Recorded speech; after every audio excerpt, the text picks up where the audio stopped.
بسم الله الرحمن الرحيم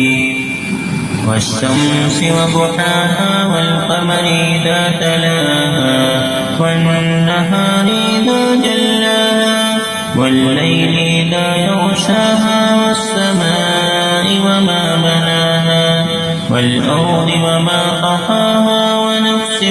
وما سواها فألهمها فجورها وتقواها قد أفلح من زكاها وقد خاب من دساها